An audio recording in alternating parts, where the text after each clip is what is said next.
Bonjour à toutes et à tous. Pendant que le personnel installe le matériel pour la démonstration, sans doute une des stars peut-être de la journée, donc Hera, il y en aura deux, qui aura 4 pattes, qui va être présentée, qui est là.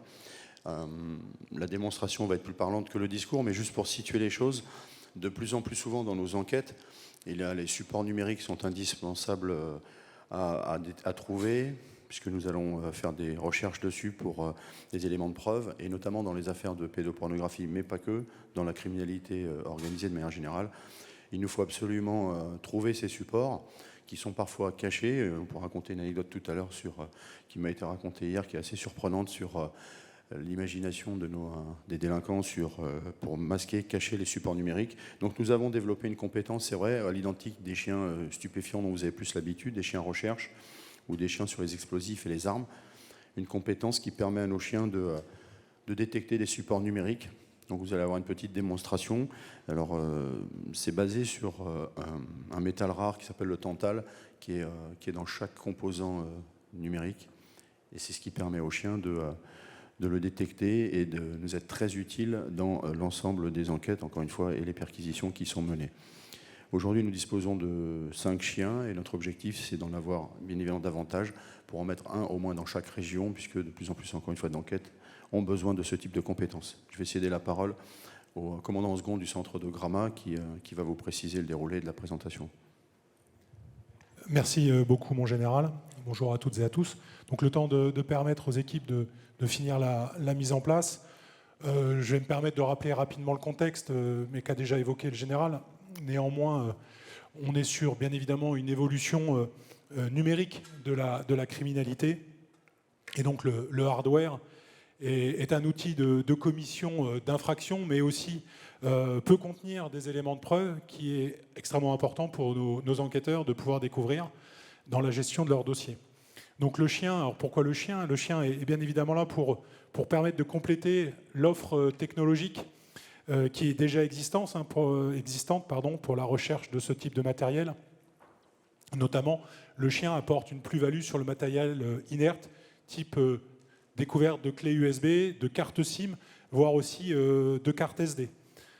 Alors, si effectivement, en ce qui concerne la France, la gendarmerie nationale est la première force de sécurité intérieure qui s'est lancée dans ce type de technicité, petit contexte international avec des chiens mis en place aux USA depuis les environs de 2015 avec les chiens d'Electronic Storage Detection, et puis plus généralement aussi au sein de l'Europe, d'autres pays qui s'y sont mis. Les cibles opérationnelles, comme étant évoquées, on est bien évidemment sur le haut du spectre en matière judiciaire, pédopornographie, terrorisme, blanchiment d'argent, sont tout à fait adaptés à ce type de mise en œuvre du chien. Je vais passer sur le créancement, mais ça va être l'occasion de pouvoir faire passer l'adjudant Pierre avec Hera, qui est une jeune chienne qui vient d'être tout juste certifiée. Alors, le travail du chien de manière très scolaire sur un mur de briques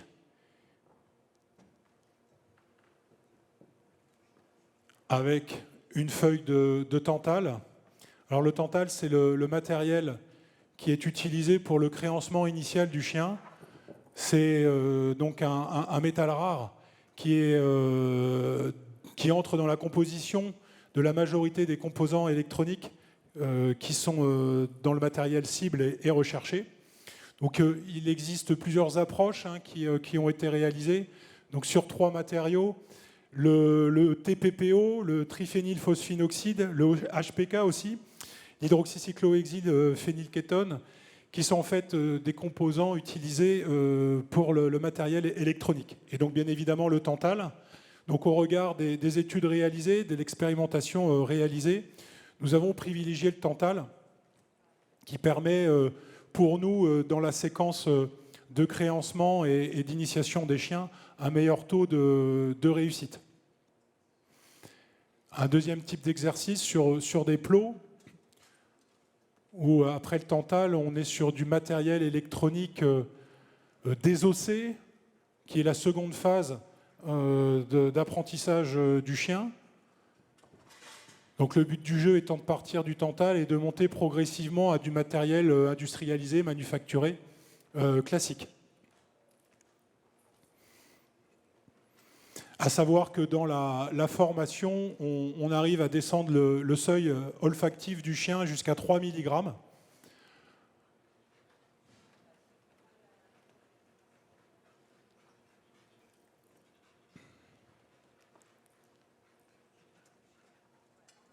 Donc alors Hera est une jeune chienne assez excessive. On le voit, elle a plein de jus, comme disent les cynos. Beaucoup d'abnégation, mais qui doit être encore un peu cadré par son maître. Merci mon adjudant pour cette première séquence.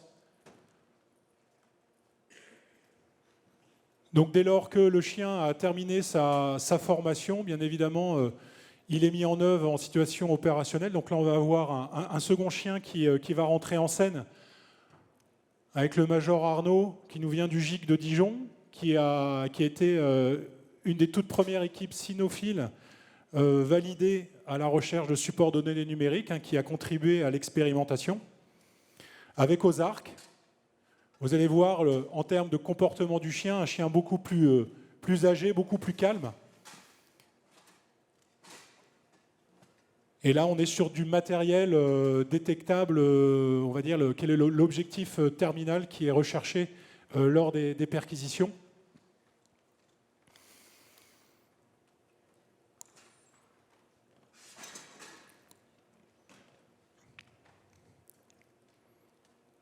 Alors, la particularité de ce type de travail est d'être extrêmement fin pour le chien. On n'est pas sur des produits avec un grand niveau de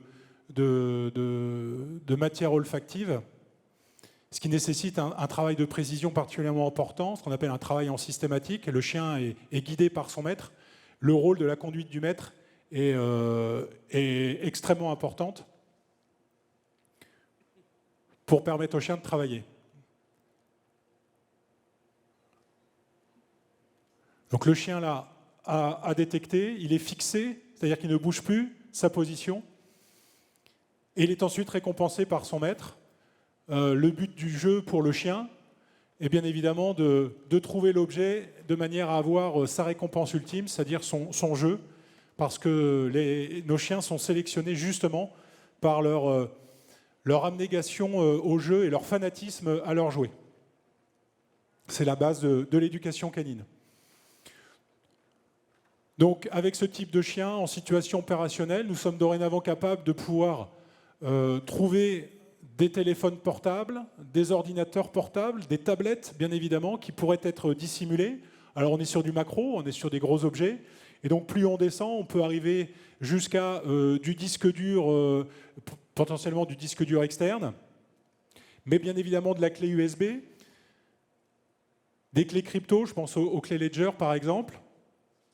Et puis en diminuant au maximum sur des cartes SIM et des cartes SD. Et par extension, on arrive à ce que nos chiens puissent détecter des caméras miniaturisées ainsi que des micros miniaturisés, ce qui permet d'avoir une utilisation du chien aussi en dehors d'un cadre judiciaire et notamment dans la lutte antiterrorisme et dans le renseignement pour repérer potentiellement des pièces qui pourraient être mises sous écoute.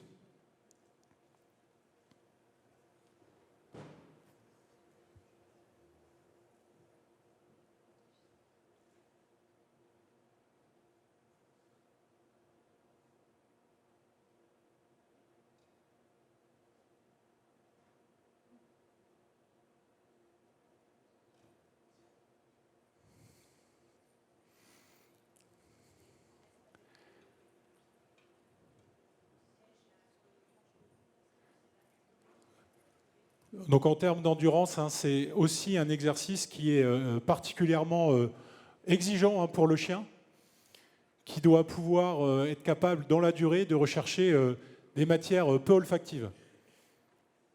C'est bon pour vous, Major ? Très bien. Mon général, je vous en prie.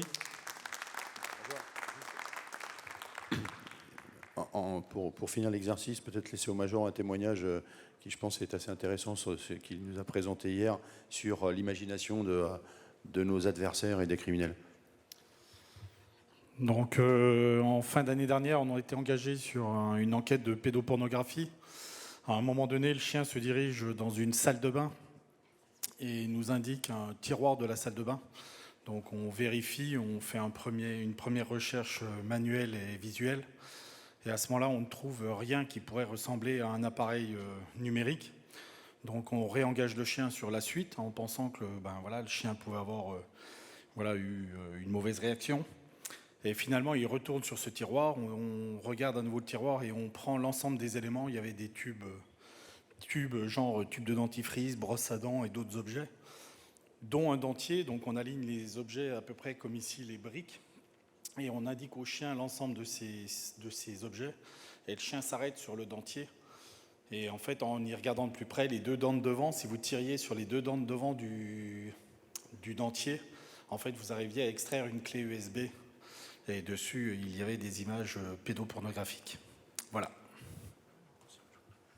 Merci Major. Et ce qu'il précisait hier, pourquoi cela? Parce que les pédos sont souvent des gens qui ont des pulsions et ça leur permet en fait à un moment, on va dire, opportun pour eux de pouvoir disposer de la clé USB et des photos ou vidéos plus facilement que si elles étaient rangées à un endroit difficile d'accès. Voilà, c'est la raison pour laquelle ils avaient œuvré de cette manière. Donc on voit tout l'intérêt de ce chien parce que bien évidemment, sinon pour nous, il serait compliqué de penser à saisir ce type d'objet.